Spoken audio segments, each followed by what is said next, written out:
ignorant des problèmes relativement à la question de la commission électorale. Nous savons également la question de l'inclusion par l'inscription des leaders de grandes formations politiques sur la liste électorale. Nous savons également que certaines préoccupations sont soulevées pour que le processus aille dans un sens qui emporte l'adhésion de tous. Donc nous voudrons aujourd'hui aborder un des aspects techniques, entre autres aspects, mais un aspect qui est complémentaire de tout ce que vous entendez déjà sur la place publique et sur lesquels nous avons déjà réagi. Aujourd'hui, on parle du parrainage. Bon, je répète, il faut qu'on soit d'accord avec la presse. Aujourd'hui, il y a une grande réunion dans quelques minutes entre le PDCI et le PPACI. Il y a également une autre cérémonie du PPACI. Il y a des activités du RHDP par rapport au Congrès. Il y a également beaucoup de partis et de candidats qui sont en train de faire des activités. Et nous supposons que tout cela rentre dans la préparation générale des élections. Donc, je voudrais qu'on soit d'accord. Ça, c'est un aspect technique qui complète les autres aspects. Et nous allons développer d'autres aspects techniques au fur et à mesure que nous avançons, et également des aspects politiques. Aujourd'hui, il s'agit du parrainage.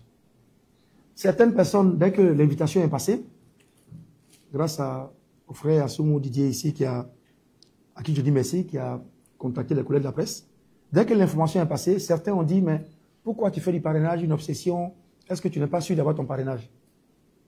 Et il faut que les Ivoiriens comprennent que dans un processus pareil, on apprend à donner un côté intellectuel de la chose qui va avec la réalité du terrain. Ce n'est pas que nous soyons effrayés par le parrainage. Non, pas du tout. Cette élection, nous l'avons préparée. Nous avons des équipes, mais également des approches nouvelles que nous avons mises en place. Mais nous posons le principe qu'une élection doit se faire selon des standards et des normes qui sont connus. Et nous disons aujourd'hui que le parrainage qui a été introduit, d'ailleurs, par ordonnance, le 8 avril 2020, entre autres modifications qu'il y a eu en 2020, il y a eu la modification sur le parrainage et sur le cautionnement fixé à 50 millions, monté à 50 millions. 50 millions de francs CFA, plus le parrainage, avec d'autres petites modifications. C'est cette ordonnance de 2008 là, qui est revenue encore en 2025 et qui a modifié certaines dispositions, un article de la question du parrainage. Mais nous disons que dans le contexte qui est le nôtre, le changement de ce dispositif législatif a des implications susceptibles de freiner une large participation des individus et des partis à cette échéance électorale déterminante. Je constate que tout ce qu'on appelle les grands partis politiques n'ont, en tout cas officiellement, pas soulevé la question du parrainage, parce que 1% de l'électorat dans la moitié des régions de Côte d'Ivoire, plus les deux districts, Yamoussoukro et d'Abidjan, ça peut paraître marginal et minime pour ces partis. Mais le jour où ils seront au pied du mur, à l'épreuve, ils comprendront que ce n'est pas une affaire de pourcentage, c'est une affaire de technologie, de logistique, de politique, de transparence. Et nous allons développer tout cela. En Côte d'Ivoire, comme je l'ai souligné à plusieurs reprises, on a tendance à attaquer les problèmes au coup par coup. Aujourd'hui, il s'agit du parrainage. Demain, ce sera le contentieux. Après, demain, ce sera tel organe. Après, ce sera la centralisation des résultats. Nous, on veut avoir une approche globale. Et tous les problèmes sur les élections, nous les avons soulevés déjà des mois avant cette élection. Et il ne faut pas qu'on soit en train de faire le parrainage pour que les partis politiques se rendent compte. Ah oui, ben on ne savait pas qu'il y avait telle difficulté, il faut que la commission électorale nous donne des délais. C'est ce qui arrive toujours. C'est au pied qu'on réalise. Alors que, par expérience, nous savons qu'il y aura des problèmes. Donc si on sait qu'il y aura des problèmes, posons aujourd'hui pour éviter qu'en plein processus, il y ait des situations. C'est ce qui est arrivé avec la liste électorale. C'est ce qui est arrivé avec tout le processus de la commission électorale. On crie seulement quand on est dans le feu. Alors qu'on peut anticiper et discuter et trouver une solution. Donc nous disons que le parrainage est un problème. Mais il faut d'abord connaître le parrainage, c'est quoi? On ne parle le parrainage, j'entends même parrainage citoyen.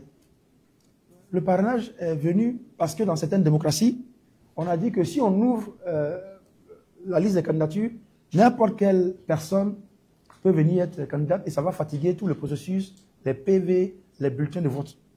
Donc on s'est dit, dans certains pays, en tout cas 8 pays d'Afrique qui font le parrainage à des degrés divers, s'est dit, bon, on met un élément comme le parrainage pour qu'on voit un peu le sérieux du candidat. Donc, le parrainage, à l'origine, obéit au triple objectif de représentativité de celui qui veut être candidat, président de la République. 1. 2. Sérieux. 3. Ancrage sociologique. C'est ces 3 éléments qui ont justifié le parrainage dans certains pays.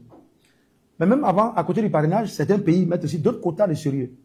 Un pays comme le Sénégal, si le taux de participation aux élections présidentielles est moins de 25%, l'élection n'est pas validée.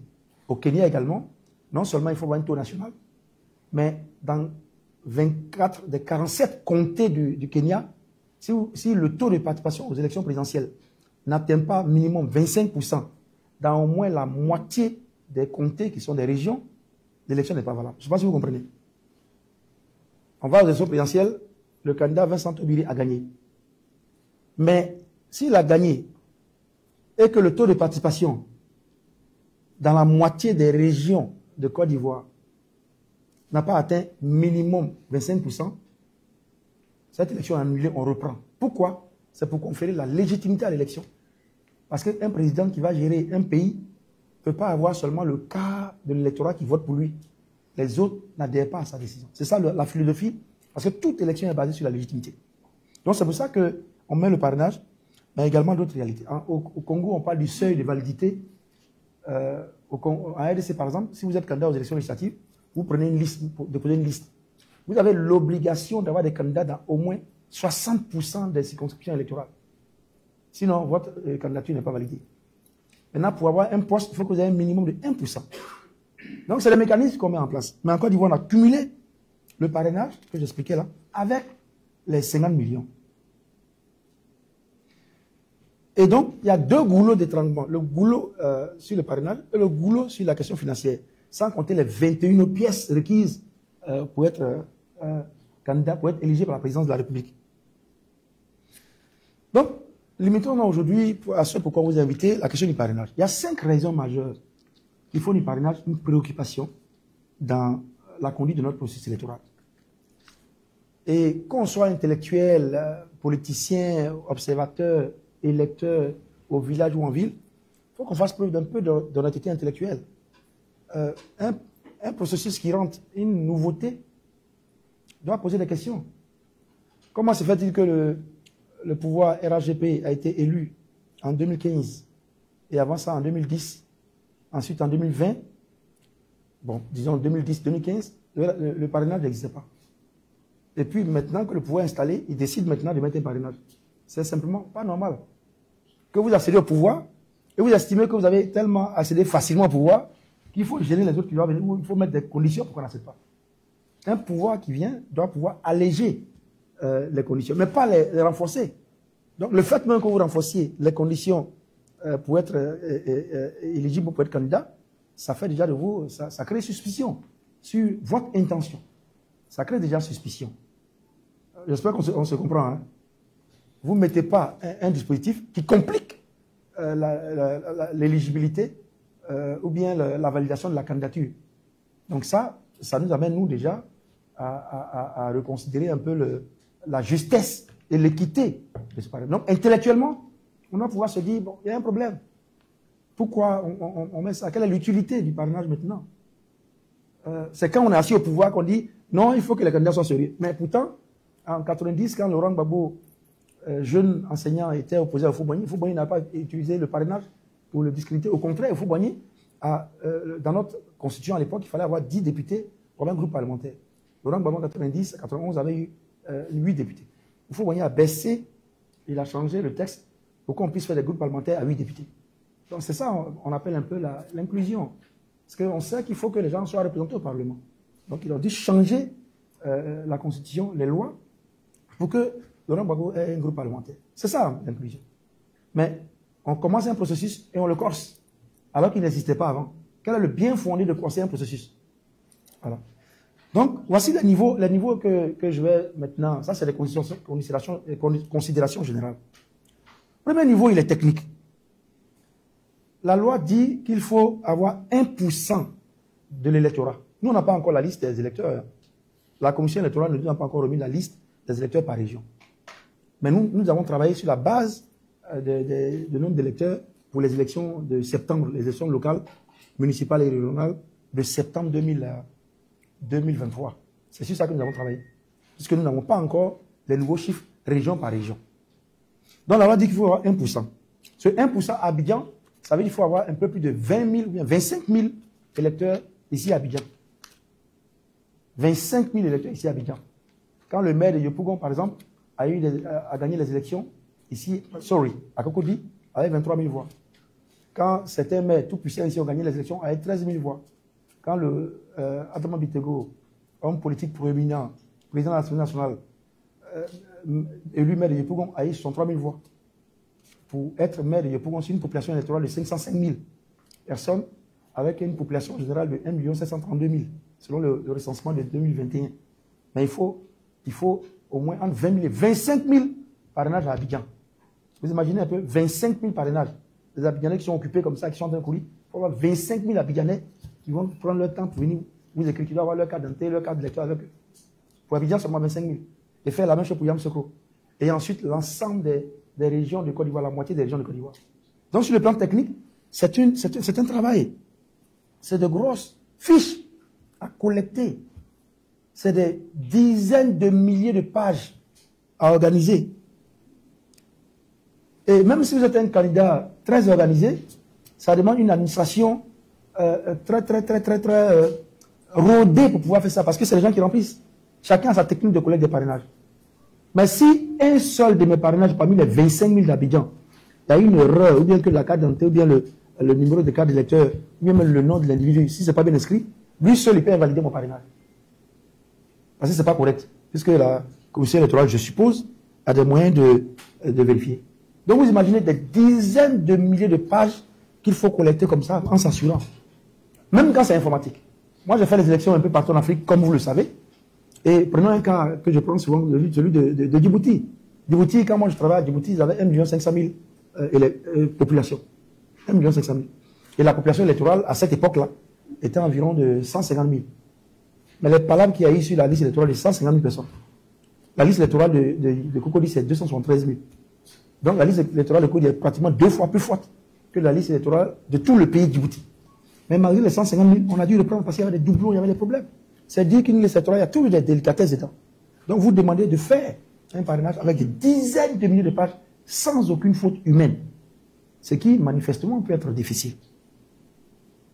Ensuite, si vous réussissez à faire le travail des dizaines de milliers à Abidjan, Yamoussoukro et la moitié des régions, que vous avez tous vos cartons, quand vous venez à Abidjan, vous allez maintenant taper. Non seulement vous donnez les documents physiques à la commission électorale, mais vous compilez ces dizaines de milliers de 1 peut-être à 57 000.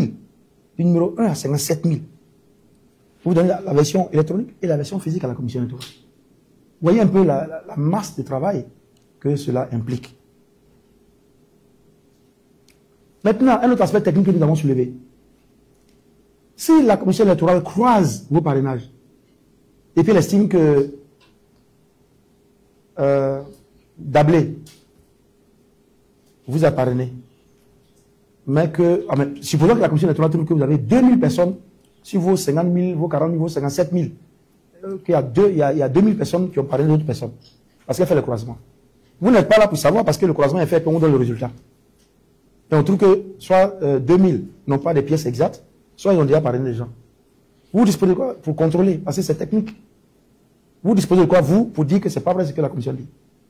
Maintenant, quand vos parrainages vont au Conseil constitutionnel, quelle est mon assurance que le Conseil constitutionnel a son personnel, ses machines, ses équipements pour faire un nouveau croisement indépendamment de la commission électorale, puisque c'est une instance judiciaire.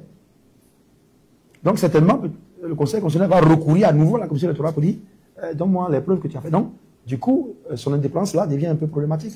Parce qu'elle recourt à un organe technique qui lui a déjà pris sa décision.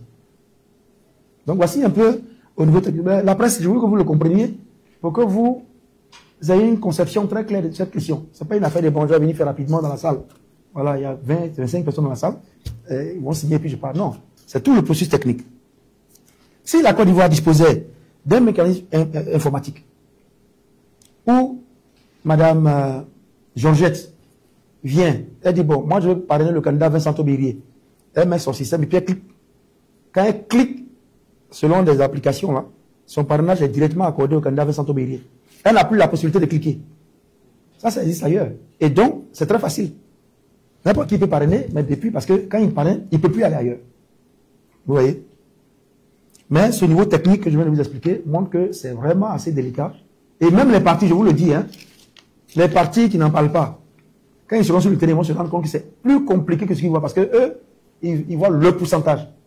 Pas le niveau souterrain de sophistication qui complique les éléments. C'est quand ils vont déposer leur parrainage qu'on va leur dire que 2 personnes ont déjà parrainé, 2 personnes ont dit, ah non, c'est pas ce qu'on avait dit, non, c'est pas ça. Il faut anticiper sur ces débats et voir déjà des éléments de blocage. Ça, c'est le niveau technique. J'espère qu'il a été assimilé. Il y a un niveau politique. En Côte d'Ivoire, les gens ne votent pas. Les gens ne votent pas en Côte d'Ivoire. C'est une tendance. Même les dernières élections locales où il y a eu la participation de toutes les forces politiques en septembre 2023 aux élections municipales et régionales. On a eu qu'environ 37% de taux de participation et puis 42% pour les élections régionales et les élections municipales. Les gens ne votent pas. Pour plusieurs raisons que nous pouvons expliquer après et sur lesquelles je suis venu dans d'autres interventions de presse. On a seulement voté dans notre histoire, là, le plus grand vote, ça a été le vote de 2010. Mais ça, c'est normal. Ça s'appelle les élections post-crise. Dans tous les pays en Afrique, les premières élections, après une crise, enregistrent le plus fort taux de participation comme jamais le pays a enregistré. Ça, c'est une tendance africaine. Voilà, vous allez dans tous les pays qui ont connu la guerre, Libéria, RDC, Soudan, référendum du Soudan, Sierra Leone. Il y a des pays qui ont eu une tradition électorale où les élections post-crise sont toujours élevées. Et chez nous, on a eu 83,13% de taux de participation, le plus grand taux de participation démocratique de l'histoire de notre pays, au premier tour des élections, octobre 2010. C'était le plus grand taux. Et même au second tour, on est tombé à 81,12% au deuxième tour. Ça a même décliné. Donc, dès qu'on a voté, il y a eu cet enthousiasme-là, que le candidat Alassane Ouattara est arrivé deuxième, le candidat Laurent Gbagbo, on dit on va au second tour. Là, même encore, il y a environ 2% des Ivoiriens sur les 82% qui ne sont pas allés voter. On est passé à 81,12%. Depuis lors, toutes nos élections, on oscille autour de 37, 23, 37%. Donc, les Ivoiriens ne votent pas par habitude pour beaucoup de raisons sur lesquelles on peut revenir, que j'ai déjà élaboré sur la question des masses électorales. Nous avons aujourd'hui 8 727 431 électeurs en Côte d'Ivoire. Pourtant, pendant toute notre expérience, il n'y a pas plus de 4 millions d'Ivoiriens qui ont voté. Il y a environ 5 millions, 4,5 à 5 millions d'Ivoiriens qui n'ont jamais voté, qui ne sont pas concernés par le vote. Donc, la routine politique là fait qu'il y a des choses. Il y a beaucoup d'explications à ça. Mais venons-en à l'impact sur le parrainage. Des gens qui ne votent pas habituellement. Comment on pourrait leur demander de s'enthousiasmer pour aller parrainer des gens, de s'aligner, de donner leurs papiers? La pratique civique, politique n'est pas dans leur habitude. Et vous leur demandez d'aller parrainer. En supposant, comme je l'ai dit dans mon texte ici, que 10 candidats honnêtes, vont dans les mêmes régions pour parrainer des gens. 10 candidats. Ça voudrait dire quoi? Que chaque candidat prend 1%. Parce qu'il y a des candidats qui peuvent prendre 1,5% au cas où il y a des doublons, ils vont ajouter après, ils peuvent prendre 2%, il y en a qui peuvent prendre 7%, 10%. Parce que le parrainage a d'autres éléments derrière que je ne vais pas vous expliquer ici. C'est des approches des partis politiques et des candidats pour d'autres mécanismes qu'il y a derrière. Un candidat peut venir, au lieu de prendre 1% dans une région, il prend 10%. Les autres candidats prennent encore 1%. Quand vous cumulez, ça veut dire qu'on a environ, avant même le vote, le quart des votants ont déjà voté, ont déjà choisi. Ce qui n'est pas possible parce qu'il n'y a pas cet entrain là, au niveau du parrainage. Donc, le niveau politique qui a démontré pendant toutes ces décennies une participation basse va encore se manifester ici parce que les gens ils vont pas partir. Même parmi vous ici, même dans les staffs, il y a des gens même qui ne sont même pas inscrits, qui ne vont pas avoir l'idée même d'aller parrainer. Vous voyez? Donc, la participation politique étant basse, elle peut se répercuter sur le parrainage. Des gens peuvent être inscrits sur la liste électorale, mais ils n'ont pas les cartes d'électeurs, ils n'ont rien, mais ils sont inscrits, bon. Ils veulent parrainer, mais ils ne peuvent pas. Moi, il y a des gens qui m'ont appelé pour dire, bon, comment on fait? Est-ce que je peux retirer ma carte d'électeur? Parce que je l'ai plus, depuis 2010, je n'ai plus voté. Quand il y a de l'enthousiasme, mais ils n'ont pas la matière, parce qu'ils n'avaient pas l'habitude de voter. Ça, c'est le niveau politique. Le troisième niveau, c'est le niveau sociologique. J'espère que la vidéo est prête que je vais présenter tout à l'heure. Dans un pays dominé par des clivages ethniques que nous connaissons, dans un pays dans lequel les bases politiques se font autour de la région, du village, c'est ma région, c'est mon village, les blocs politiques là, ils sont forts dans des bases culturelles. Ça, vous le savez. Donc, dans un pays où la politique souvent se fait autour de l'ethnie, il se peut qu'un candidat qui va dans un village, je ne vais pas citer un village ici pour qu'il soit sous la suspicion, mais il se peut que ce village dise non, nous on a notre candidat, toi tu ne vas pas venir ici pour te faire parrainer. Je peux aller dans une zone culturelle, on dit toi tu ne viens pas. C'est arrivé déjà où le RDA à l'époque a été interdit d'accès à certaines zones, le PDC a été interdit d'accès à certaines zones, le FPI de l'époque a été interdit d'accès. Donc il se peut qu'il y ait un mot d'ordre sociologique, que les gens disent vous ne venez pas chez nous. Qu'ils disent à leur population, si jamais quelqu'un vient ici pour prendre vos papiers là, ne lui donnez pas. Ça arrive. Parce qu'un cadre politique ne voudrait pas qu'un candidat vienne avoir ses parrainages chez lui au village, mais salut chez lui dans sa ville. Donc, dans un pays où il y a des clivages ethniques comme ça, vous demandez un parrainage. Donc, même s'il y a des gens qui me supportent, ils auraient peur, par exemple, du mot d'ordre qui a été donné discrètement ou officiellement. Donc, il y a l'aspect sociologique qui fait que ça peut freiner la collecte de vos parrainages. Les gens peuvent avoir de la sympathie pour vous, mais ils peuvent ne pas avoir la nécessité de vous parrainer. Est-ce qu'on se comprend? Le niveau sociologique dit que il y a des ethnies ou des régions qui peuvent dire nous on donne seulement nos parrainages. Et ça va arriver. D'ailleurs, regardez la vidéo d'une députée de la Nation. Je l'ai dit, il y a une interview à la RTI, je ne sais pas si la RTI est là. Mais voici une vidéo, on a la vidéo d'une députée de la Nation. Un exemple. On a le son? On n'a pas de son. Alors, une députée de la Nation, que vous voyez.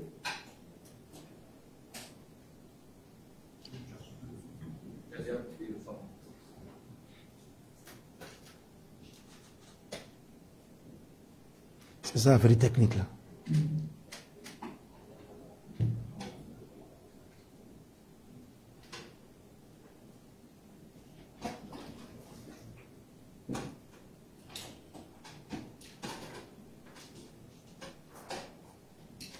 Je vais demander de tester. Chaque fois, je vais demander de tester avant de commencer. Ouais, il faut toujours tester. Il faut tester toujours.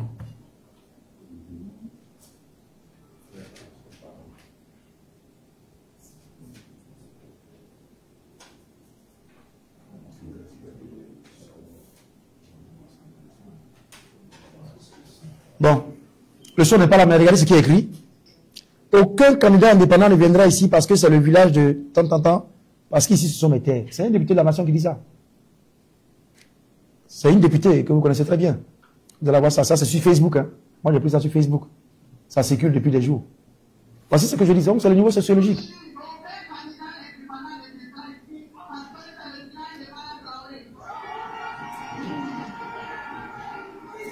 Bon. Ça, c'est pas l'intelligence artificielle. Hein. Donc,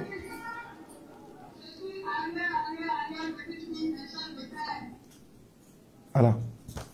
Donc, aucun candidat ne viendra ici chez moi, parce que c'est mon village. Candidat indépendant ne viendra. Donc, vous voyez un peu quand on parle du niveau sociologique, il ne s'agit pas de 1%, mais il s'agit de ce que des jeunes du village, des vieux du village, veuillent bien supporter quelqu'un, mais il y a des mots d'ordre. Et c'est ce que je dis dans une vidéo, avant même cela, que des cadres peuvent donner des mots d'ordre sociologiques. Voici un exemple. Ça va poser des problèmes de sécurité. Et ceux que vous envoyez pour aller collecter le parrainage, les êtres humains, ils auraient peur pour leur sécurité. Ils peuvent être lynchés, ils peuvent être ostracisés, ils peuvent être séquestrés. Et voici un exemple de ce que nous disons. Comment vous pouvez permettre de faire un parrainage dans un environnement pareil, et puis actuellement où les camps sont totalement opposés les uns aux autres. Donc ça, c'est le troisième niveau qui crée notre réserve vis-à-vis du parrainage. Ensuite, il y a un niveau très important que je veux que vous reteniez, c'est le niveau sécuritaire. À lui seul, ce niveau sécuritaire suffit pour qu'on annule le parrainage. Parce que nous sommes en Côte d'Ivoire. Dans cette salle, il n'y a personne dans cette salle qui n'est pas un parent qui a été tué, qui a été blessé, qui soit en exil, qui a été chassé pendant la crise de 2010. Il n'y a pas une seule personne dans cette salle qui n'a aucun contact avec quelqu'un qui a été tué, blessé ou qui a subi des avaries pendant les élections de 2010. Nous tous en Côte d'Ivoire, on est liés d'une façon ou d'une autre à des gens qui ont été massacrés ou qui ont été blessés Nous tous. Alors, comment un pays où il y a eu 3000 morts officiellement, on ne compte même pas les morts du côté de la rébellion. On ne compte même pas les morts, les 85 morts de 2020. Mais disons même 3000 morts. Pourquoi il y a eu des morts? C'est à cause de l'intolérance politique, à cause des choix. Moi, j'étais il y a 2 jours seulement, peut-être que vous allez voir la vidéo, à Dioko Carrefour. Officiellement, à Dioko Carrefour, un petit village là, de Dioko, qui est dans Dioko, il y a eu 800 morts. Il y a eu 800 personnes tuées. Parce qu'elles sont PPACI, parce qu'elles sont RDRHP, parce qu'elles sont PDCI. Vous allez encore, vous allez là-bas, il y a l'association des veuves de Dioko Carrefour. Il y a ceci, cela. C'est des choses qui sont assez frappantes. Donc, ici, à Abidjan, dans nos quartiers, partout, à Yopougon, à Cocody, au plateau, il y a des gens qui sont morts. Il y a des grands, au haut niveau comme au bas niveau, qui sont morts parce qu'on les soupçonnait d'être tel ou tel parti politique. Comment, dans un contexte pareil, vous pouvez demander à quelqu'un, viens, donne-moi tes papiers. Tu montes ton numéro de téléphone, ta carte d'identité, ta carte de lecteur. Tu vas me parrainer. Mais les gens auraient peur de vous parrainer. Nous, on a des amis même qui sont avec nous, mais qui ont peur de s'afficher à côté de nous. Il ne faut pas qu'on voit parce que, on ne sait jamais, hein, moi, tu sais, c'est ce qui se passe dans notre pays. Qui va venir vous parrainer? Sachant que si on découvre qui vous a parrainé, ça peut lui être préjudiciable. Un pays où il y a eu 3000 morts, où il y a eu 87 morts, où en 2000 il y a eu 147 à 300 morts, où chaque fois qu'il y a élection, il y a mort. Justement parce que tu es de tel parti, tu es de tel parti, tu es de telle ethnie, tu es de telle religion, comment on peut dire à quelqu'un de remplir une fiche, de s'identifier et puis de donner? Alors que nous savons qu'en 2000, encore une fois, aux élections de 2023, il y a des gens qui ont été appelés, qui ont été menacés par des candidats sur d'autres listes, parce qu'ils ont aperçu que certaines personnes étaient sur les listes de candidats. Donc, le niveau sécuritaire, lui seul, il suffit pour que nous disions, non, il faut arrêter. La Côte d'Ivoire n'est pas suffisamment réconciliée. Elle n'est pas suffisamment, elle ne vit pas suffisamment dans la cohésion aujourd'hui. L'intimidation et les violences politiques sont encore présentes. Pourquoi on demande? Regardez les réseaux sociaux. Les gens vous insultent n'importe comment, pour rien. On s'en sait bille. Il y en a même qui présentent des machettes. Il y en a qui veulent tuer des gens, qui veulent sectionner des parties de leur corps. Des gens qui pensent que quand tu es dans un parti opposé, tu as une bête qu'on doit manger. Et on vous demande d'aller prendre des gens qui vous aiment. Ils n'ont qu'à remplir une fiche pour donner. Avec le risque qu'ils soient violentés. Et ça, c'est normal. Et c'est ça qu'on veut que vous partagiez comme préoccupation. Si on est intellectuel, qu'on est du RHP, du PPA, du PCI, ou bien indépendant comme nous, il faut quand même avoir la lucidité de comprendre que ça pose problème. Ça pose problème. Donc, cette 4e raison est la raison fondamentale qui doit faire que la Côte d'Ivoire n'est pas suffisamment mature pour faire ce type d'opération. Parce que le parrainage, c'est un prévote, mais violé. Quand tu vas voter, tu cliques, tu mets dans l'urne. Personne ne sait que tu as voté pour quelqu'un. Mais le parrainage, tu as toute ton identité. Et puis le papier circule. Le papier circule. N'importe qui peut savoir qu'il a parrainé. Et puis, c'est électronique, tout. On peut savoir que telle personne. On peut savoir qu'il a obtenu son parrainage dans telle région du nord de la Côte d'Ivoire, il est parti, ou dans telle région du sud, dans telle région du centre. Avec des problèmes possibles pour ces personnes-là. Et c'est des hypothèses qui ne sont pas que théoriques, mais qui sont déjà arrivées en Côte d'Ivoire ici. Donc, le niveau sécuritaire doit prévaloir dans la décision de la commission électorale. Même si c'est un test qui a été mis à sa disposition. Dernier point qui fait que le parrainage est un obstacle, c'est le niveau, ce que j'appelle le niveau affectif. Moi, j'ai parlé à des gens qui disent, écoute, Zotobi, nous là, moi je suis tel, hein. Je suis PDCI, je suis PPACI, mais moi, bon, j'apprécie ta candidature. Mais moi, je vais voter pour mon parti.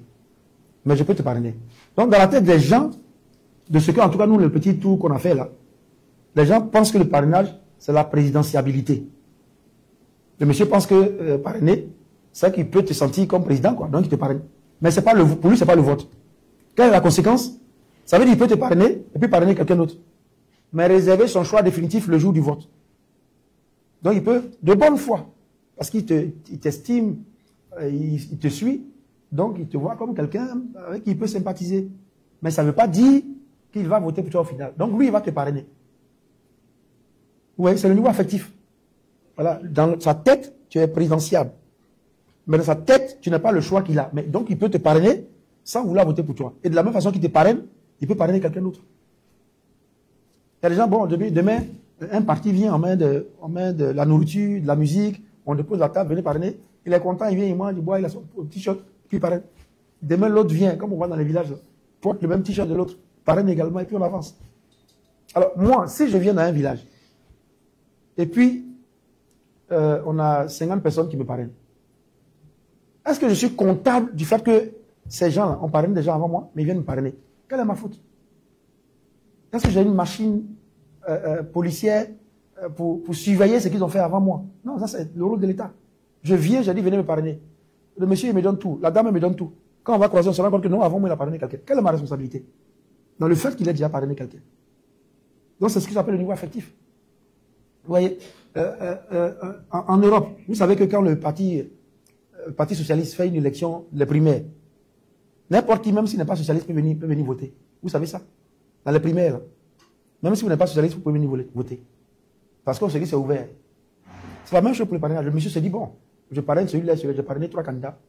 Voilà. Maintenant, il faut une sensibilisation pour dire de ne pas faire. Si nos sensibilisations qui sont incluses dans le budget des élections ne permettent pas de dépasser souvent les 37%, imaginez les sensibilisations sur le parrainage. Qui a les moyens pour aller faire ces sensibilisations pour dire, quand vous parrainez, ne parrainez pas après. Quand vous parrainez, ne parrainez pas. Même si l'autorité administrative peut faire ces sensibilisations, c'est assez délicat. Donc, vous voyez, il y a 5 niveaux d'étranglement qui posent un obstacle à la validation d'une candidature. Et je vous assure, quand les partis, quand tout sera réglé, je l'espère, et que les partis dits grands seront sur le terrain, ils seront en but aux mêmes difficultés, ils vont voir.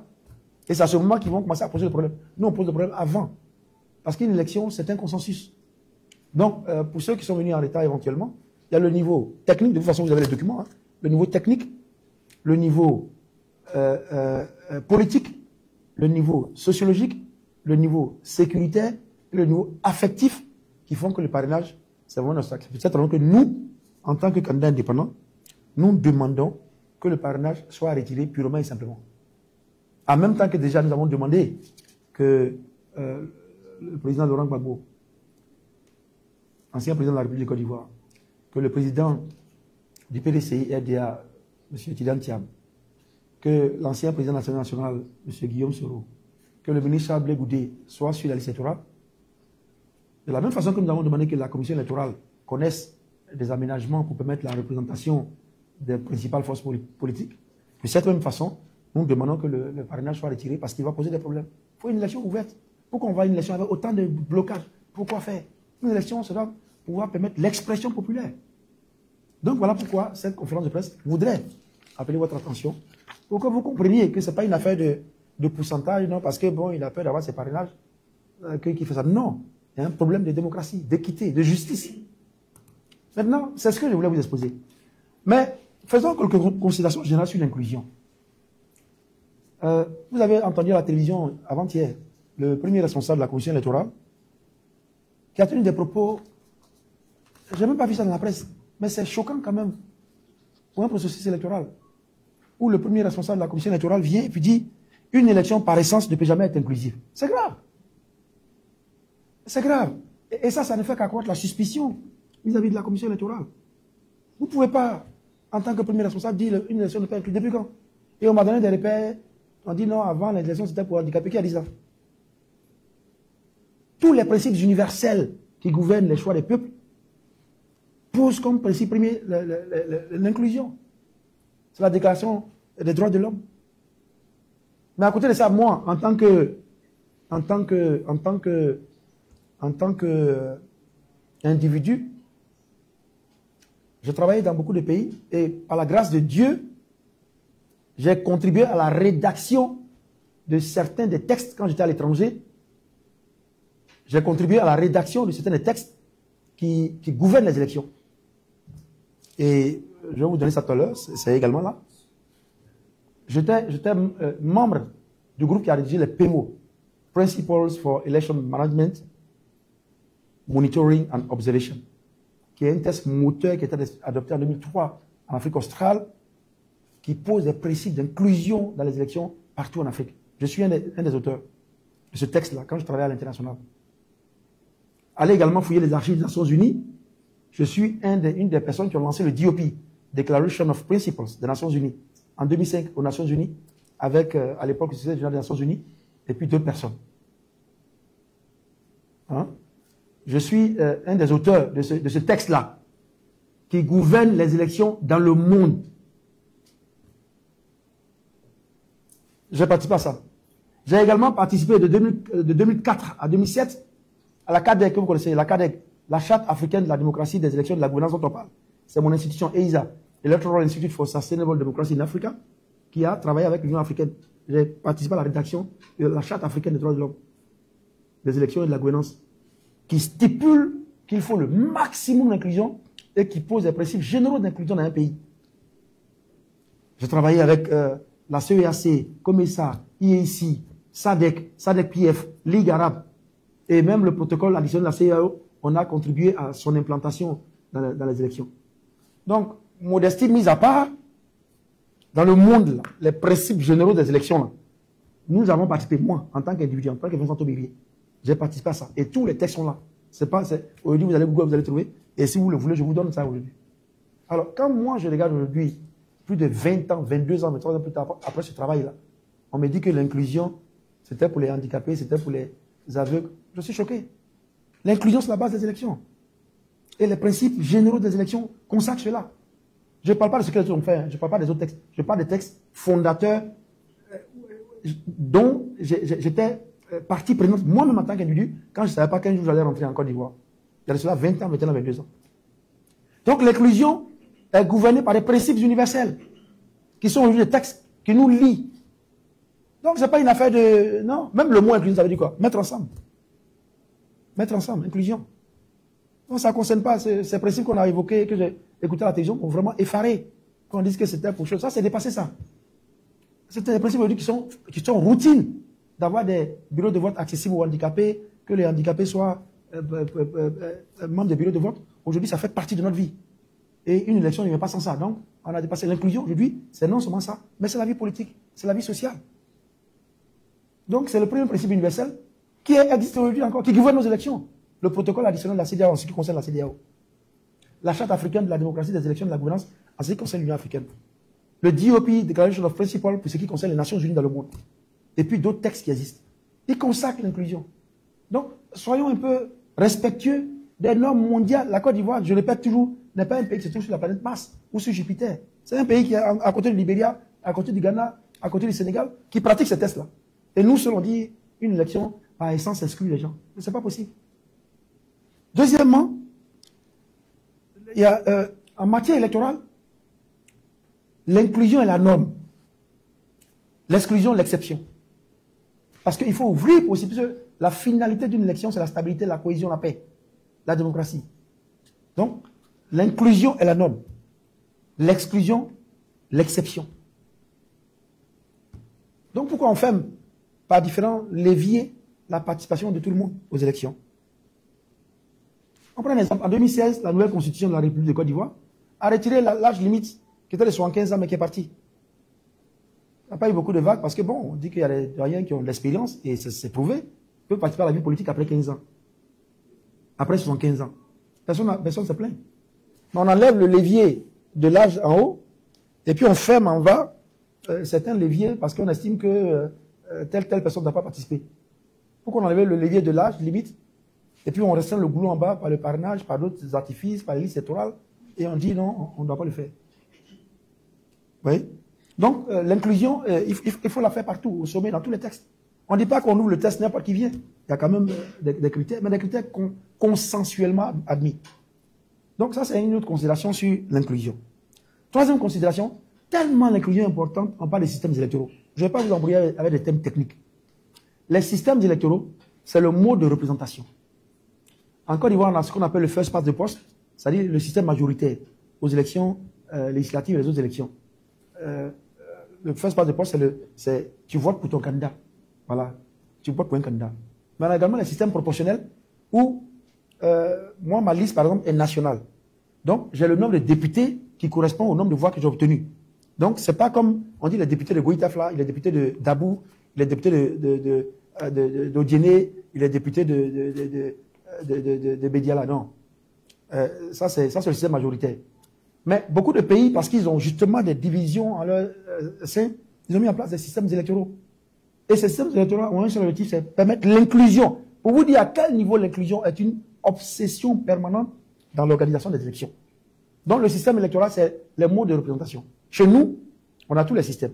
On a le système au niveau de la présidentielle, c'est 50 plus 1, 0,1, si c'est possible. Mais au niveau des législatives, c'est le système majoritaire, qu'on appelle en anglais le first past the post. Celui qui a le premier gagne. Mais au niveau des municipales, on a les proportionnels locales. C'est une liste qui gagne, et puis localement, la liste élit le président du conseil régional ou le maire. Donc on a un peu une combinaison de ces systèmes-là. Donc il y a certains pays même, pour pousser l'inclusion, ils ont mis en place des systèmes pour pousser très loin l'inclusion. Vous dites que l'inclusion n'est pas un choix, ce n'est pas optionnel, c'est obligatoire. Et un pays comme l'île Maurice, où nous avons travaillé quelque temps, il y avait BSL, l'île Maurice. BSL, Bus Loser System. BLS, pardon. Bus Loser System, BLS. Qui est un système où, parce qu'en île Maurice, vous avez tout le monde des descendants d'origine chinoise, d'origine européenne, d'origine noire, d'origine métisse. C'est le pays où il y a toutes les races du monde. Et ils sont des minorités. D'abord, le pays est petit, et puis il y a des minorités dans petit. Il y a des îles où se trouvent des populations particulières. Donc, ils ont dit, bon, si on fait un système ouvert, peut-être que les gens, les descendants chinois n'auront pas de choses. Peut-être que les descendants indiens n'auront pas de vote. Donc, ils ont le Bus Loser System qui permet de partager les sièges de façon que celui qui perd les élections, mais qui obtient un peu de voix quand même qu'il a perdu, il soit au Parlement quand même. Ça, c'est l'inclusion. Vous avez d'autres pays qui mettent en place, un pays comme la Tanzanie, il y a une partie proportionnelle où on réserve 30% du siège des votes en dehors du vote, 30% aux femmes. Donc vous votez, mais le parti qui aura eu beaucoup de votes au niveau, quand on agrège le calcul national, on divise, on prend 30% du Parlement pour les femmes. C'est pour l'inclusion des femmes. Et puis il y a un exemple que je n'aime pas prendre parce que les gens l'ont galvaudé, c'est l'exemple du Sénégal. Même le Sénégal a ça. Le Sénégal, c'est une démocratie bâtie sur l'inclusion, malgré les aspérités, les péripéties que la démocratie congolaise a connue, sénégalaise a connues. Ousmane Sonko, qui est aujourd'hui un mythe, une personnalité respectée en Afrique. Ousmane Sonko s'est présenté aux élections législatives de 2017, il a perdu. Il a perdu en 2017 sur le vote direct. Mais comme le Sénégal a une combinaison de système électoral qui veut l'inclusion, ils ont ce qu'on appelle la proportionnelle partielle. Où tu as perdu là, mais ton alliance a obtenu beaucoup de voix. Donc les voix de ton alliance, il y a des sièges au Parlement réservés pour ça. Et on a fait le calcul de ces voix-là. Et l'alliance de Ousmane Sonko a obtenu 1,13% des voix du calcul national. Du plus fort reste, comme on dit. Je ne vais pas vous embrouiller. Donc il a perdu les élections, mais le nombre de voix, quand on a calculé des partis, le nombre de voix qu'un parti a eu, il a eu 1,13%. C'est grâce à 1,13% que Sonko a été repêché comme seul candidat de son alliance pour être député en 2017. Il a eu 1,13% des voix. Je dis 0,1%, 13%. 0,13%. Même pas 2%. Mais comme le système est inclusif, il a été député. Mais qu'est-ce qu'il est devenu aujourd'hui? Ah, c'est peut-être qu'il n'a pas été élu en 2017. Peut-être que tout ce que nous connaissons aujourd'hui ne serait pas arrivé. Mais il a été élu. 3 ans plus tard, l'homme qui a échoué, mais qui a obtenu 1,13% sur l'agrégation des votes, 3 ans plus tard, il a eu 15,67% en élection présidentielle de 2019 au Sénégal, venant 3e, pour ensuite obtenir avec son parti 54% en 2024. Donc l'inclusion, c'est de permettre la vie politique, ce n'est pas de permettre aux opposants forcément d'arriver. Voilà, il faut que vous mettiez ça dans votre tête. Donc, même en matière électorale, les systèmes de représentation permettent aux gens de s'exprimer, d'être présents et de participer à la vie politique. Et plus on participe à la vie politique, plus on a un espace ouvert, il n'y a pas de carcan, il n'y a pas d'opposition. Chacun cherche sa nourriture, comment faire pour travailler, comment pour la santé, la sécurité. Et non plus, vraiment, ce parti doit tomber tous les jours en Côte d'Ivoire. On dit le pays va tomber demain. Ah, on va voir. Le RHDP dit, on va leur prouver qu'ici, là, c'est nous seuls qui sommes là. On est là depuis 100 ans. Le PCI, nous, on va leur montrer notre capacité de frappe. Le PPAC dit, bon, vous allez voir, trop c'est trop. Mais parce que le système n'est pas ouvert. Il y a un moment quand même où les Ivoiriens, on s'est dit, pourquoi on doit rester de là. Donc voici même un levier de l'inclusion. Un autre élément de l'inclusion qu'on voit ailleurs, je ne vais même pas parler même du rôle du Lesotho, où je travaille également. Lesotho, en 98, il y a eu chose, le pays s'est effondré à cause des élections où un seul parti a gagné toutes les voix. Le pays s'est effondré. Et les réformes ont été mises en place à partir de 2002. Le Lesotho a eu un nouveau système électoral qui lui a permis d'être où il est aujourd'hui. Voilà. Donc, enfin, sur la question de l'inclusion, faut retenir que le rôle d'une commission électorale dans l'inclusion est important. C'est fondamental. La commission électorale n'est pas un tribunal. C'est un organe, c'est une institution. Ce n'est pas un tribunal qui se dirait sans état d'âme. Non, ce n'est pas un tribunal. C'est une institution que la République a mise en place pour arbitrer, pour gérer les élections. Donc, elle ne peut pas se comporter comme si c'était un tribunal qui exécutait. Même encore même dans un tribunal, même, il y a certaines considérations qui doivent être prises en compte. Donc, la commission électorale a un rôle de facilitation et d'arbitrage. De ma modeste expérience, j'ai eu la chance de travailler avec l'AEA, l'autorité électorale des commissions électorales d'Afrique. Je travaille également avec SADC ICF, le forum des commissions électorales d'Afrique australe. Et maintenant, il y a l'organisation des commissions électorales. J'ai formé des présidents de commissions électorales, j'ai formé des commissions électorales par le passé. Et tout ce qu'on leur dit, c'est ce côté conciliateur. Vous n'êtes pas compétiteur. Vous êtes conciliateur. C'est vous qui gérez. Hein? Vous avez un rôle de facilitation. Et la commission électorale, vous conseillez l'État en tant que commission électorale. C'est vrai que les tests sont pris, les décrets sont pris à cause de notre organisation institutionnelle. Les décrets et autres sont pris par le président de la République, par le Conseil des ministres. Mais vous conseillez l'État, vous conseillez le président, vous conseillez le Parlement s'il y a des tests qu'on met à votre disposition qui peuvent gêner le fonctionnement de l'État. Vous conseillez. Une commission électorale pour conseiller. Mais pas de prendre un test qu'on donne quand on sait que ça va produire des problèmes. C'est comme vous êtes dans une usine de production à Tchéké. Et puis la matière première qu'on vous donne, c'est tomates. Mais comment la tomate peut produire à Tchéké? Si vous avez une usine de production à Tchéké, c'est qu'on vous donne la matière première, c'est le manioc. Mais si on vous donne des textes qui ne sont pas normaux, vous n'allez pas produire la paix, vous allez produire le désordre. Parce que l'intrant là est mauvais pour ce qu'il y a ensuite. Il ne faut pas faire de miracle. Donc vous conseillez, pour ne pas dire, bon, on a donné un test, nous en tout cas, on applique comme ça. Non, c'est qu'il y a un problème de responsabilité. Et c'est important que tout le monde le sache, c'est une question de responsabilité. Qui parmi nous ici est fier de ce qu'on voit aujourd'hui? Qui parmi nous n'est pas inquiet de demain? Mais pourquoi on doit être inquiet? Alors qu'on peut simplement convenir de certaines pratiques et avancées. Donc si la commission électorale se contente d'exécuter des opérations de base sur la base des textes qui sont problématiques, elle va produire des situations qu'on n'a pas voulu. Vous voyez? Si les tests mis à sa disposition pour son travail ne sont pas dépouillés des germes de conflit, elle organisera des élections injustes et chaotiques. Donc la responsabilité des membres de la commission électorale, bien sûr, sera engagée dans ce type de situation. Donc nous avons parlé de la question du parrainage et j'ai voulu quand même faire ce point sur l'inclusion. Ce n'est pas une volonté. Et j'entends ça, non. Ah, M. Tobi, vous avez été préfet, vous êtes pour l'application des textes et vous ne voulez pas qu'on applique les textes. Et je vais répéter, oui, je suis pour l'application des textes. Mais je dis qu'il y a des moments où le pays est à risque et que tel test peut-être n'est pas approprié pour la stabilité du pays. La finalité, c'est le pays, c'est la stabilité, c'est la richesse, c'est le bonheur. Ce n'est pas le texte.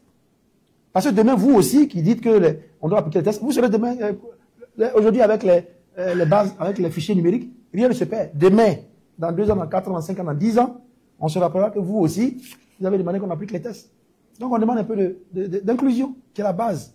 C'est ça qui va permettre d'aller à une élection où tout le monde est content. Où je sais que j'ai perdu, mais qu'après je vais gagner. Où j'ai gagné, mais les autres peuvent venir à tout moment. Regardez un pays comme le Libéria, qui est sorti d'une des guerres les plus atroces du XXe siècle. Aujourd'hui, ils font une élection. Donc, il s'en va, il va jouer au Ludo, ou aller avec ses amis. Peut-être qu'il va venir après. Pourquoi nous on ne peut pas le faire tout le temps d'être là? Parce qu'il y a des profits, il y a des castes. Cette petite caste de politiciens professionnels qui veulent s'arroger, ou alors des gens qui veulent forcément arriver pour régler des comptes. C'est pour ça qu'on vous dit que nous sommes l'alternative crédible pour mettre la Côte d'Ivoire à zéro, parce qu'il n'y a pas de passif pour nous. Nous, on a une vision de paix et de développement pour la Côte d'Ivoire. Et on veut mettre une âme dans le béton pour que tout ne soit pas texte, tout ne soit pas matière, tout ne soit pas profit, mais tout soit être humain, parce que la finalité, c'est la communauté. Je vous remercie.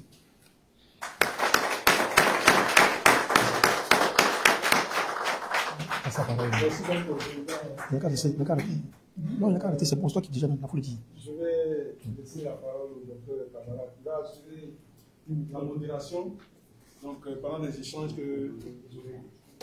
Merci de votre intérêt. Docteur Camara, à vous la parole. Merci. Merci, Président Vincent Tobi. Merci pour ce cours magistral et pour nous avoir partagé votre expertise. C'est toujours un plaisir de vous écouter. Nous sommes bien délectés, je pense, au vu de l'intérêt, de la concentration et de l'attention que l'auditoire affichait. Maintenant, nous sommes à la phase des questions-réponses. Je suis presque sûr que beaucoup d'entre vous ont besoin d'éclaircissements, ont besoin de savoir plus, et l'occasion vous est donnée. Alors, nous allons libérer la parole afin que vous puissiez poser vos questions au président, à la limite même le cribler de questions, afin qu'il puisse vraiment éclairer définitivement vos lanternes. Alors, n'hésitez pas, il est tout à vous. Et moi, mon rôle sera de récupérer les questions et de les lui adresser, tout simplement. Donc, la première personne qui veut poser sa question dans la presse, une dame, et ça fait plaisir de voir une dame. Donnez-moi votre nom, s'il vous plaît. Bonjour, je m'appelle Mata Touré, je suis journaliste à Radio de la Paix. Radio de la Paix, Mata. Merci infiniment pour ces précisions. Alors, beaucoup de thématiques ont été développées. Il y a pas mal de points. À la presse seulement. À la presse, pas aujourd'hui, à la presse seulement. À la presse. Si ça finit aujourd'hui, on commence. À la presse seulement. Est-ce qu'on peut revenir sur les points saillants de toute cette présentation, vraiment qu'il a voulu mettre en accent, et vraiment les points les plus importants? Je vous remercie infiniment. Merci, madame. Nous allons prendre la deuxième question. Bon, je ne vois pas l'auditoire, hein, mais vous pouvez vous lever. Ah, d'accord, allez-y.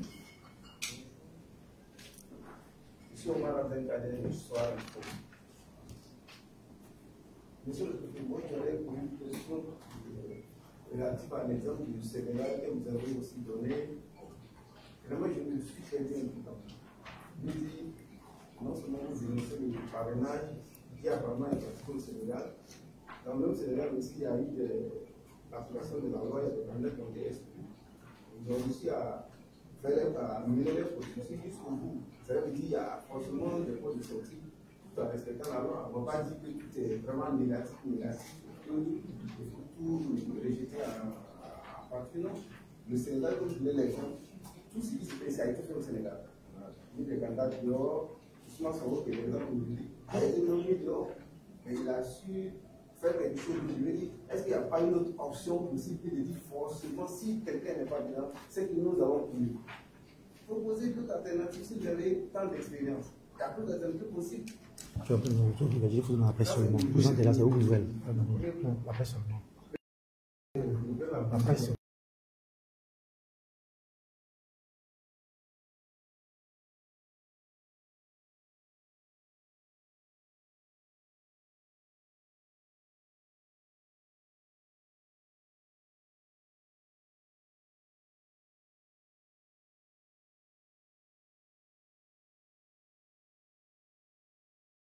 On ne peut pas aller au-delà de la nomination.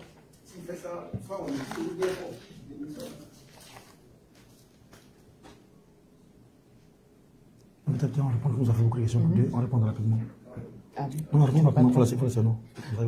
D'accord, le président va déjà répondre aux deux premières questions.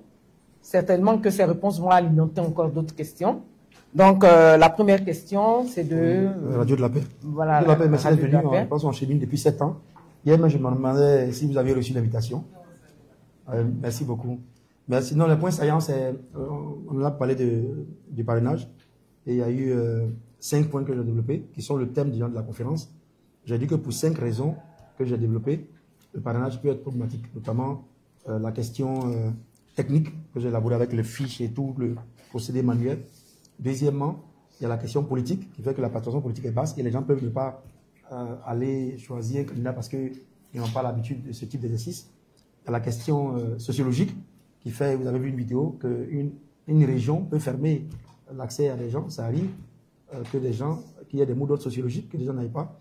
Et il y a eu la question sécuritaire où, comme la Côte d'Ivoire a connu des secousses du fait des violences politiques, on ne peut pas demander aux gens de venir signer pour parrainer quelqu'un. Et il y a la question affective où des gens peuvent parrainer de bonne foi, parrainer beaucoup de candidats, et puis autre chose. Donc voici le résumé de cette conférence. Et j'ai fini par ça en parlant quand même des questions d'inclusion. Et la première question, c'est les principes universels qui gouvernent l'inclusion. Deuxième question, c'est la question des systèmes électoraux qui permettent l'inclusion, donc qui consacrent l'inclusion dans une élection. Troisième question, c'est le rôle de la commission électorale en tant qu'institution qui doit garantir l'inclusion. Et troisièmement, c'est la question de l'élection comme étant vecteur de paix. Voici le résumé de nos propos. Maintenant, mon ami de Soir Info a posé de très bonnes questions. Premièrement, sur les hommes du Sénégal, oui. Quel est votre nom, s'il vous plaît? Omar Abdelkader. Khaled. Kader. Omar Abdelkader. Abdelkader. Abdelkader. Non, vous avez raison. Je suis d'accord avec vous. Moi, je n'ai pas dit qu'il n'y a que des choses négatives. Ce n'est pas ce que j'ai dit. Je dis le principe, c'est l'inclusion. Et j'ai dit que j'ai entendu à la télévision, le premier responsable de la commission électorale dit une élection, ce n'est pas l'inclusion. Je dis que je ne comprends pas. Un président de la commission électorale ne peut pas dire ça. Un responsable qui participe à un processus de choix dans un pays aussi délicat doit quand même pouvoir choisir ses mots parce que ça, c'est pas bon. On parle à un public qui est souvent qui prend les choses au premier degré, qui peut ne pas comprendre ça et c'est pas bon. Voilà. Et donc, c'est ce que je disais. Maintenant, il appartient aux partis politiques. Moi, je ne suis pas des partis politiques, je ne suis pas d'un parti politique. Moi, je sais chez moi. Voilà, je sais chez moi tout le dispositif que nous avons mis pour que nous participions.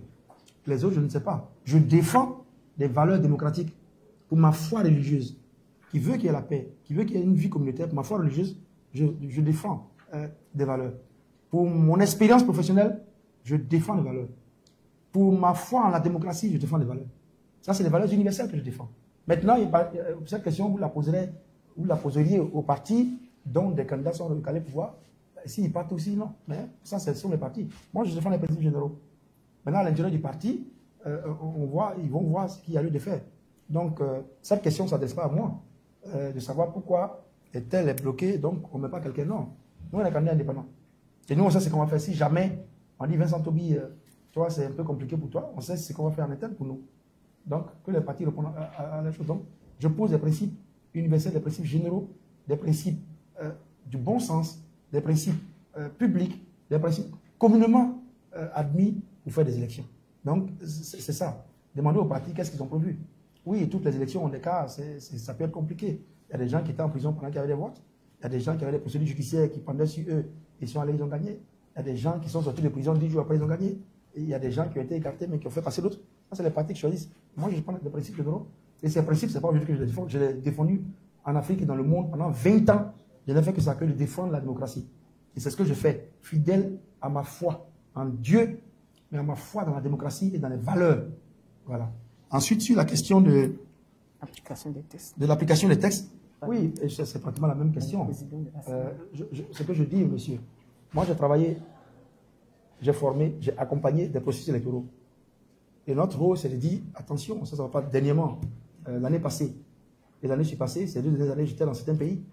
Et notre rôle en tant que consultant, c'est de dire, ce texte-là va créer problème. On nous écoute, on ne nous écoute pas. Celui-là va arriver. Donc, ne vous enfermez pas dans le juridisme d'une élection. Si vous vous enfermez dans le juridisme pour dire ce texte a dit ça, en fait, tel machin, il y a un problème. Je vous donne un cas ici. Il y a un pays où il y a le candidat majeur de l'opposition qui était soupçonné d'avoir une autre nationalité. Et il y a un document publié par un grand pays du monde où on avait vu que dans le voyage, ce monsieur, il a 2 passeports de nationalités différentes du pays. En Côte d'Ivoire, c'est quelque chose du pain béni qu'on allait prendre pour écarter. La commission électorale a dit non, parce que ça va encore créer des conflits. C'est vrai, on a eu tout ça, mais on avance parce qu'on veut créer l'inclusion. Et cette commission électorale, elle avait 26 candidats. Elle a mis tous les candidats, 26 candidats. Et elle a écarté 2 candidats parce que les 2 candidats, là, vraiment, ils n'avaient même pas certains documents. Mais le conseil constitutionnel, qui en dernier ressort valide, après il a dit, bon, les 2 là, qu'est-ce qu'il y a? Il les a appelés pour dire, bon, est-ce que vous pouvez compléter les choses? Et puis les 26 ont complété. L'élection est arrivée, il n'y a pas eu de parole. Non, c'est ça qu'on dit là. Aujourd'hui, il y a des gens qui sont dans une position forte. Peut-être parce qu'il y a des situations qui les favorisent. Ils veulent l'application de la loi. Mais ça sert à quoi d'avoir cette application et puis demain, de passer 3 ans sur réconciliation, on va se mettre ensemble, gouvernement d'union, gouvernement de ceci. Ça sert à quoi? Quand on a élu, là, si moi je suis élu, c'est pour exécuter mon programme, que vous allez connaître bientôt. C'est pour exécuter mon programme. Ce n'est pas pour traîner 3 ans d'avoir d'abord, bon, il va y avoir de la guerre dans le pays, il va y avoir des mécontentements, les gens ne vont pas suivre la politique. Donc c'est ça. Et puis il y a un autre élément de l'inclusion, monsieur Abdelkader. L'inclusion, là, qu'on dit là, c'est pour qu'il n'y ait pas de défiance vis-à-vis de l'autorité de l'État après. Parce que vous pouvez faire les élections, hein. le monsieur il gagne, il est président. Mais demain, vous vous rendez compte que telle opération qu'on fait, les gens n'adhèrent pas. Je vais vous donner un exemple très simple. Le recensement général de la population et de l'habitat de Côte d'Ivoire de 2016, il y a eu un recensement avant 2021. Vous savez ce qui s'est passé? Les gens ne sont pas partis. Des partis politiques ont donné un mot d'ordre, tu dis on ne va pas. Je vous prends un cas comme Bounois. Le recensement d'avant 2021, il y a eu 50 000 et quelques personnes à Bounois. Vous connaissez Bounois, ce que c'est en termes politiques. Mais au recensement de 2021, on a environ à 100 000.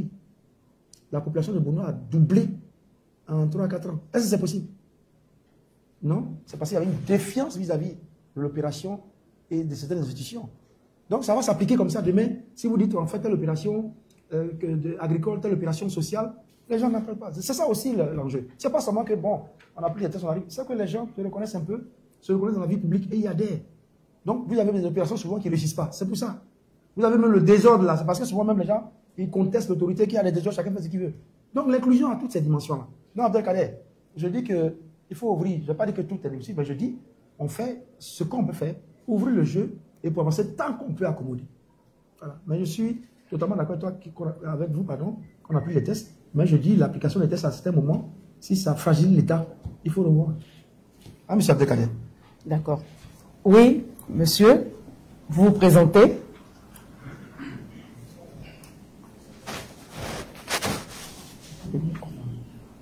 Jean-Christophe Cousin, Nouveau Réveil. Le président, vous avez soulevé une question essentielle, notamment ce que nous voulons déterminer, et vraiment un frein véritablement l'émanation de la démocratie au Côte d'Ivoire. Qu'est-ce qu'il faut faire pour vous en État?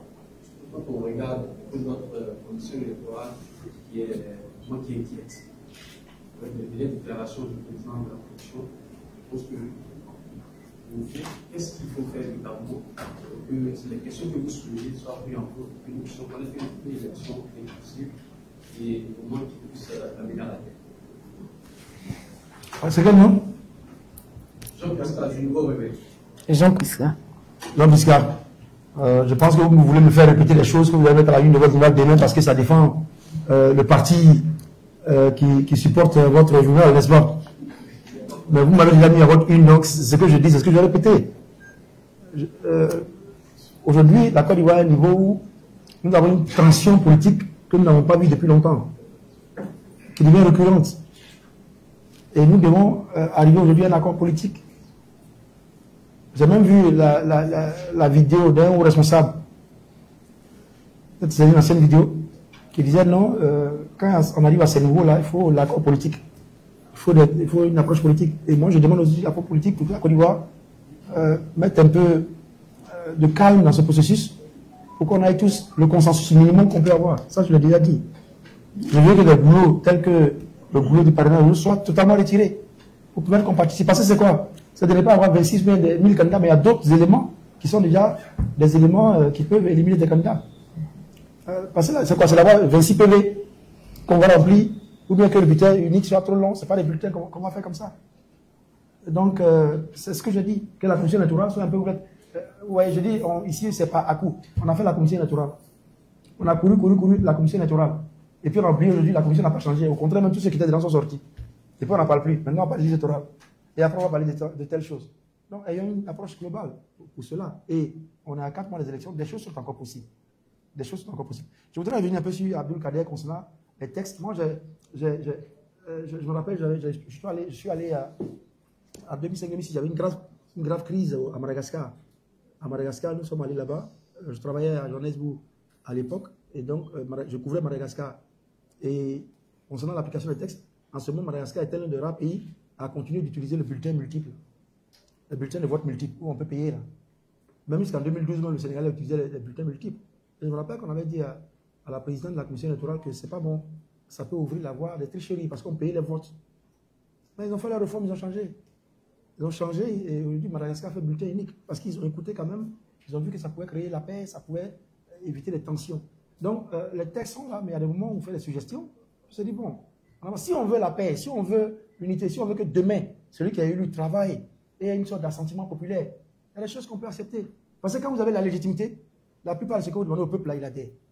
Mais quand il y a une légitimité qui a été problématique, les gens font de la défiance. Ils n'adhèrent pas au projet, ce n'est pas leur problème, ils ne respectent rien, construisent n'importe comment, ils roulent n'importe comment, ils versent dans beaucoup de travers. Donc la légitimité permet de dire, ah, lui, il a parlé de notre faveur. Voilà pourquoi justement, certains pays tels que le Kenya mettent des niveaux de ratio qui valident une élection. Donc, il est parti, il a eu sa réponse, hein, monsieur le nouveau réveil. Voilà, il va faire ça à une.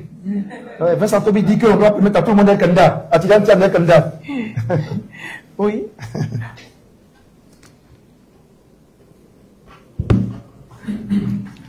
Présentez-vous. L'homme. D'accord. Et sommet. Opinion plus. D'accord. M.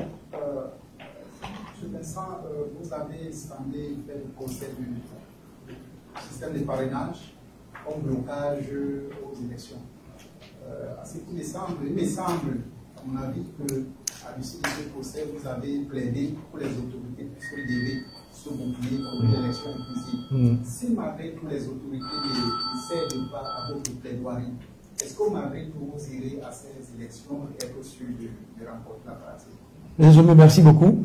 Nous posons des principes de droit, des principes administratifs, des principes de normes, des principes démocratiques dans le cadre du débat. Mais nous allons jusqu'au bout, nous faisons notre travail et il y a des personnes dans cette salle qui savent que nous avons mis en place des dispositions pour le parrainage. Nous attendons que la CEI nous remette. On a eu une réunion avec la CEI le 23 à laquelle nous allons participer. Il y a même depuis hier, j'ai appris que les autorités administratives sont en train de faire des réunions sur le parrainage avec les représentants locaux des partis politiques. Donc ça a déjà commencé. Dès que nous aurons nos documents, nous allons nous déployer et nous allons vous tenir informés éventuellement des progrès sur le terrain. Mais nous allons jusqu'au bout. Nous apprécions à chaque niveau, mais pour l'instant nous allons jusqu'au bout. Mais au fur et à mesure qu'on avance, à chaque niveau, on apprécie les circonstances, ce qui se passe. Et on vous tient informé. Mais nous voulons une élection qui se tienne. Et ça j'insiste. D'ailleurs, j'avais, lors de ma dernière intervention de presse, parlé du boycott. Et ça va revenir après. Même le boycott, il y a un coût pour le pays. Et on ne souhaiterait pas qu'on paye encore le coût pour ce pays-là. Donc nous, on continue. Pour l'instant. D'accord, nous allons revenir devant. Allez-y, monsieur. Pas oublier derrière. Pas oublier derrière, oui. Oui. Il ne faut pas oublier derrière, parce que tu n'as interrogé personne derrière. Dans le fond, quoi. Vous vous présentez, s'il vous plaît. Je suis Samuel Tadio, journaliste à l'Infodrome. Infodrome. La question de mon confrère, parce qu'on se connaît au pays, il n'y a même pas de dessus à le parrainage. Il y a eu d'autres et ça n'a pas changé. Qu'est-ce que vous faites si ça ne change pas? Une dernière question. À vous écouter, à vous entendre, vous êtes dans l'opposition, ça c'est clair. Et aujourd'hui, on constate qu'il y a un resserrement de l'opposition. C'est-à-dire que la semaine ensemble, vous l'avez suivi dans l'heure de l'ordinaire, il y a une rencontre entre le PDCI, le PPACI, quelques lieux. C'est-à-dire que l'opposition est en train de resserrer les rangs. Est-ce que vous pensez que... J'en ai fait le photo à partir du derrière ici, de toute la salle. Quand il faisait le photo à la salle, il n'était pas prêt. Je mets derrière la salle. Vous cherchez à la limite des parrainages. Est-ce que vous ne pensez pas que ce serait mieux de se mettre avec les autres sur votre message plus porté? Merci. Oui, merci beaucoup, monsieur. Je profite pour vous dire merci, parce que j'ai vu que vous avez également publié notre déplacement au nord de la Côte d'Ivoire ce week-end-là. Merci beaucoup, l'Infodrome. Et puis merci pour tout ce que vous faites pour nous d'ailleurs. Depuis toujours. Je suis un peu votre média. Oui, c'est vrai, on parle et souvent ça n'avance pas. Ça, c'est vraiment dommage. Mais c'est parce que ça n'avance pas qu'on doit en parler encore. Moi, je suis contre la résignation. Il y a des gens qui me disent, ah bon, Toby, tu es en train de faire politique là, vraiment, tu sais, ça ne va pas changer, tu ne vas pas changer le monde. Et je suis contre ce pessimisme, cette négativité-là. Et je répète, mon expérience personnelle m'a fait voir toutes les mutations dans toutes les sociétés, dans toutes les parties de l'Afrique et du monde. Donc je ne partage pas ce pessimisme. Je dis bon, comme la commission électorale n'a pas réagi, ah bon, ça ne sert à rien. Nous, on avance. Et on essaie de s'adapter à ce que nous vivons. Mais ce que nous vivons. Mais l'idéal, ce serait que tous les acteurs, ce n'est pas seulement la commission électorale, il y a beaucoup d'autres instances également qui interviennent. L'idéal, ce serait que les choses aillent pour le mieux, qu'on n'ait pas toujours ces problèmes à chaque élection. Ailleurs, moi je serai en train de vous exposer mon projet de société. Mais est-ce que mon projet de société sera audible au moment où on se demande même, bon, les élections, il y a tel problème, tel problème? Non. Je suis en train de parler des conditions d'organisation des élections. On vous dit que j'ai tel projet pour la jeunesse, tel projet pour l'éducation, tel projet pour la santé, tel projet pour la réforme des institutions. Je suis en train de parler des questions d'organisation des élections. Donc, même si ça ne change pas, c'est une raison supplémentaire pour qu'on y aille pour faire changer. Et nous avons la volonté de faire changer les choses. Sur la question des alliances, je l'ai déjà dit par le passé, hein. D'abord, ce que je dis, c'est ce que toute l'opposition dit, en termes d'ouverture. Donc, je n'ai pas eu besoin d'être signataire d'une alliance particulière pour dire ce que je dis. Donc, de facto, nous défendons, je sais même qu'au sein du parti au pouvoir, des gens également ont la même vision que nous en termes de valeurs démocratiques, en termes de faire des choses qui stabilisent le pays. Donc, nous sommes déjà en train de dire la même chose. Je ne dis pas le contraire des autres. Je le dis dans mes mots et dans mes canaux à moi, et moi et mon équipe, bien sûr, mais c'est les mêmes valeurs qu'on défend. Si demain, il y avait une opportunité de collaboration, je le dis, nous le faisons. D'abord, qui nous dit qu'on ne se parle pas d'une façon ou d'une autre déjà, qu'on n'harmonise pas certaines vues, qu'on ne partage pas certaines analyses ensemble, certaines situations. C'est ce que nous faisons maintenant. Demain, s'il y a des regroupements qui nous agrègent, nous allons y aller. Mais nous voulons, nous on veut une voie nouvelle pour la Côte d'Ivoire. On ne veut pas rentrer dans une alliance de circonstances là. Une alliance doit se faire sur beaucoup d'aspects préélectoraux, électoraux, mais également sur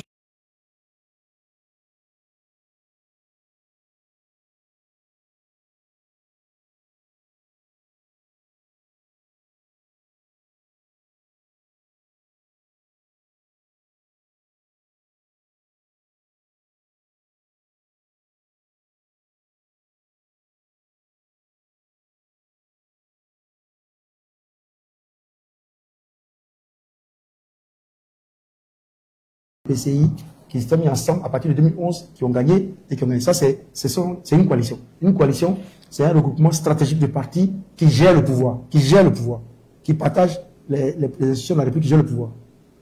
Maintenant, une alliance, c'est une coalition de groupes de forces tactiques pour conquérir le pouvoir, pour les élections, ou alors pour des situations au sein du Parlement.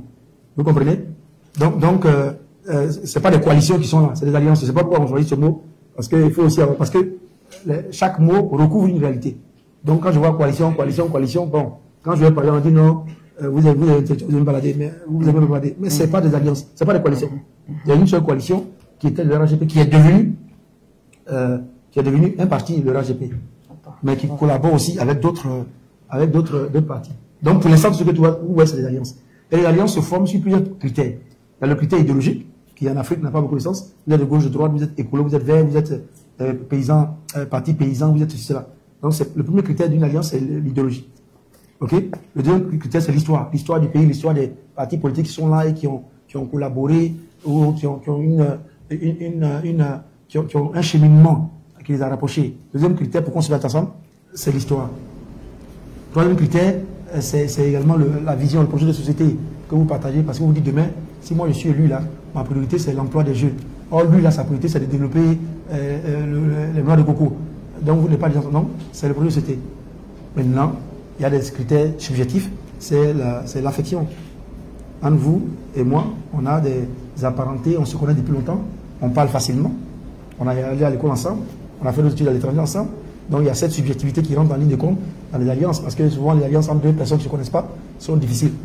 Et puis dans le contexte africain, l'alliance aussi, il y a le côté régional, ethnique, religieux, qui font qu'on se connaisse. Donc il y a des critères scientifiques pour les alliances. Et quand vous ne respectez pas, ça sonne. C'est pour cette raison qu'il y a beaucoup de pays où vous avez des alliances, après l'élection, ça vole en éclat. Ça vole en éclat. Le RHGP a été l'une des alliances qui a eu la plus grande longévité.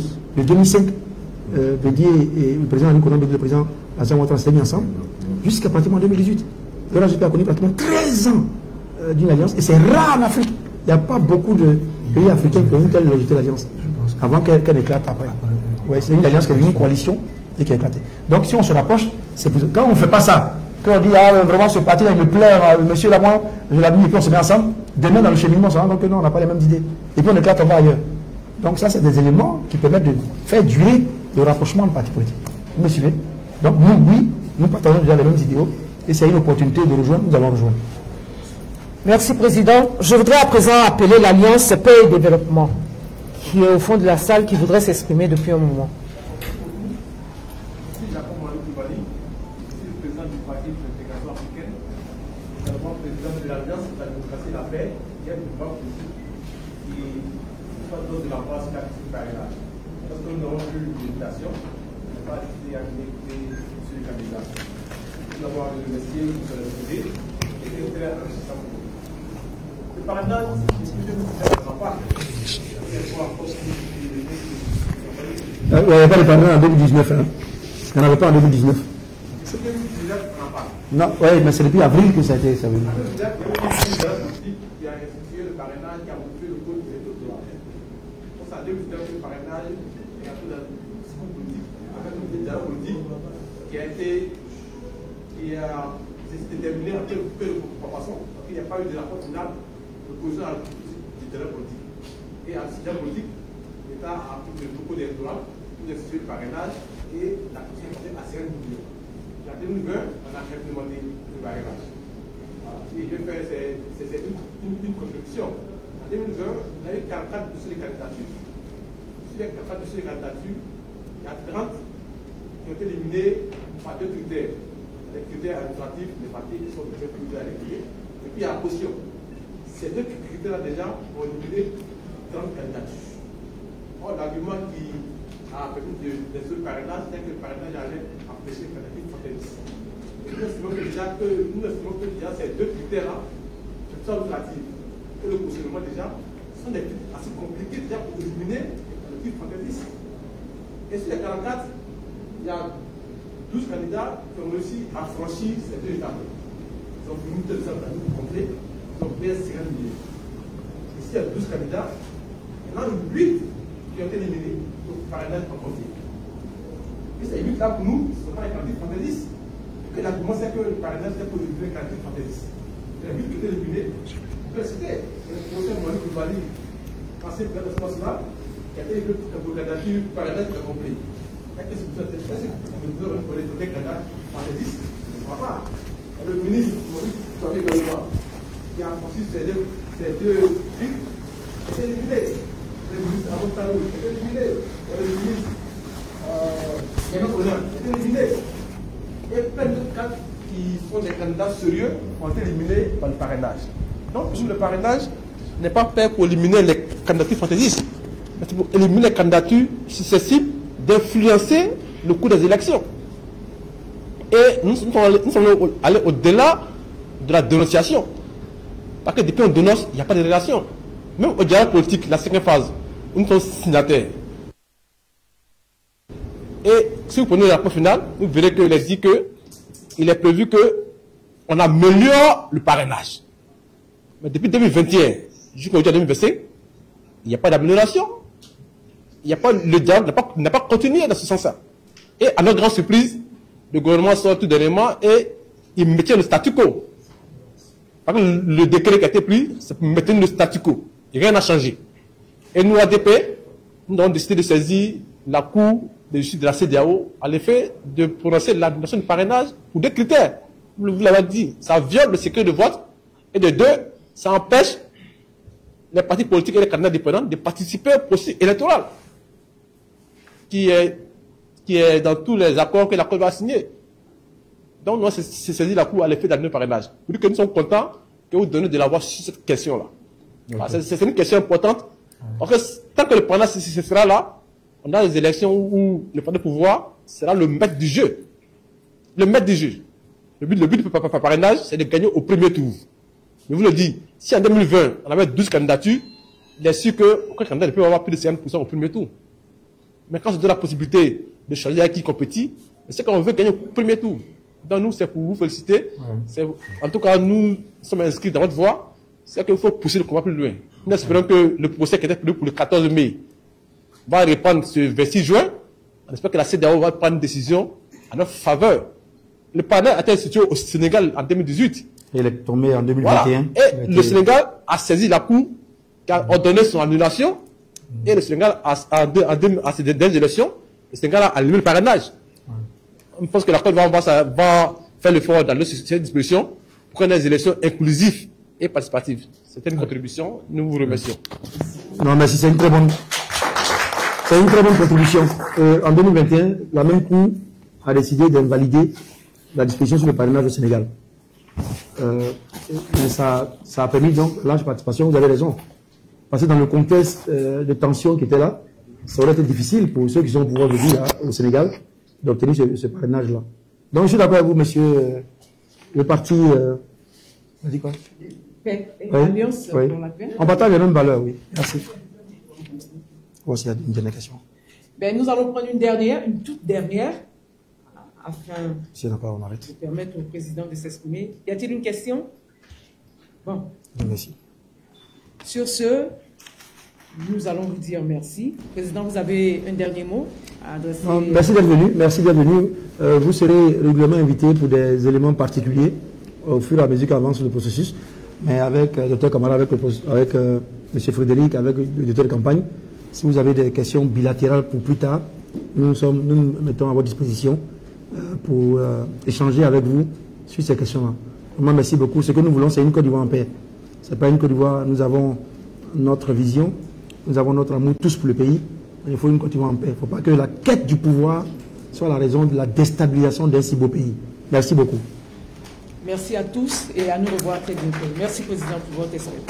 Merci. On va faire les interviews pour les amis.